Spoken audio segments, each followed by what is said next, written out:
I remember like yesterday arriving on scene, and I remember seeing what I could only describe as having occurred as a result of an act of extreme evil.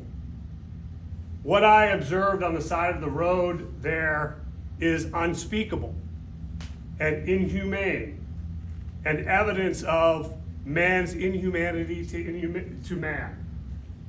The death of children stands distinct and apart from all other types of homicides that we might see in the course of our careers.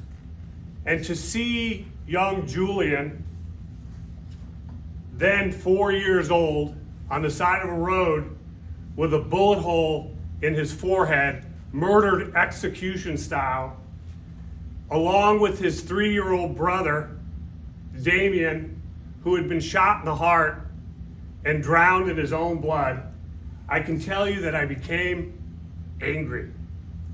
In fact, I would say I was enraged. What due process? What process did they get? They got undue process.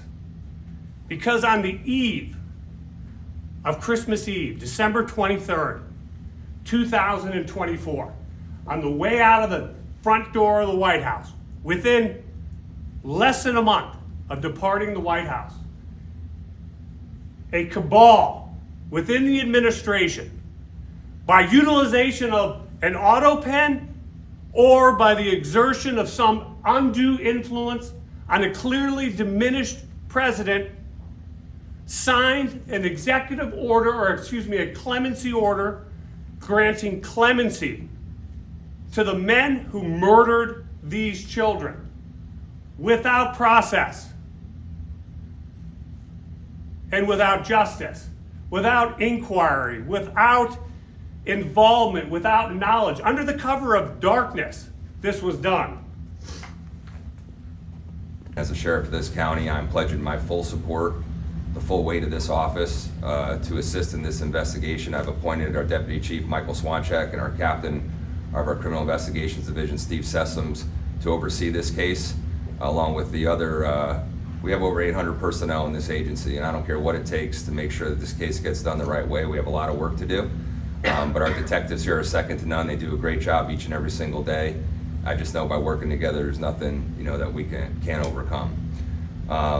I completely disagree with the president's decision to commute this sentence, but I do respect the rule of law. He has a lot of power as a politician, but I have a lot of power as well, and so does our state attorney, being elected officials. And I never abuse that power, but I never forget that we have it either. And we're going to use the full weight of this agency, the full weight of the state attorney's office to investigate this case and bring justice to this family, especially to those two children that deserve it.